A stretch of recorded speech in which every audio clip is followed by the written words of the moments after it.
السلام عليكم ورحمة الله وبركاته. كم جرتن كبجمتوتا في جالتمتون هردفتون برسيسا ورما الحمد لله نغاكوت نغاني كي كان جال الله كبجارا باك جرتن مرس نغاو egaa daawwattoota kiyyaa barumsarraa kana keessatti waan isin barsiisu namoonni jawwaala keessa shaanaa dafee isin jalaa fitu namoonni shaanaan mobaayila keessanii isiniif hin barakanne jechuudha haala salphumatti shaanaa mobaayila keessanii isiniif barakatu danda'u yookiin ammoo isin jalaa dhumuu hin dandeenye jechuudha isin galee haala yeroo dheeraa isiniif taa'u yookiin yeroo dheeraa isiniif turuun isin barsiisa isin galee egaa daawwattoota kiyya gama barumsaatiin darbuun duratti warroonni YouTube chaanaala kiyyaa faarootaatan baga nagaan dhuftan jecha YouTube chaanaala keenya subscribe godhachuun dagatinaadha.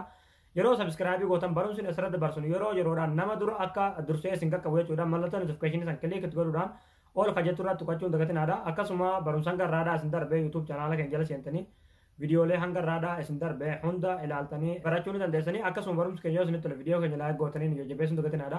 Gaafii garagaraatti fi yaada garagaraa qabaatan komentii jalatti nu barreessaa. Egaa gamunumaan gama barumsaan dabarsa hanga xumura viidiyoo keetti afaan turaan hordofaa isiniin jira.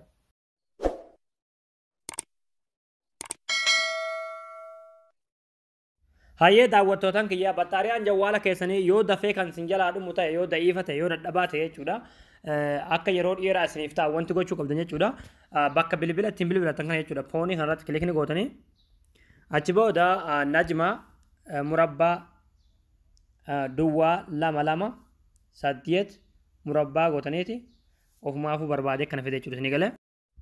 Egaa achi booda haala kanaaf fuula kana isinii bane jechuudha. Yeroo haala kanaaf fuula kana isinii bane as gaditti jechuudha barreeffama qalamii diimaatiin kan barraa'e ni jira jechuudha isinii galee. Quick start ka jedhu kana kilik irratti gootu jechuudha isinii galee.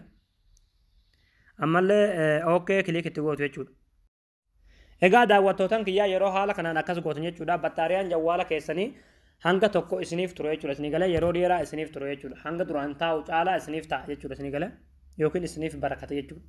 Egaa daawwattootaan kiyya isinii gala jeetan abdii qabaa barumsa kiyya kanarraa asirratti raawwataa barumsa birootiin haga lolti deebinutti barumsa keenya yoo jaalatan viidiyoo keenya laayik gootanii nu jajjabeessuun dagatinaadha waan hordoftaniif galatooma.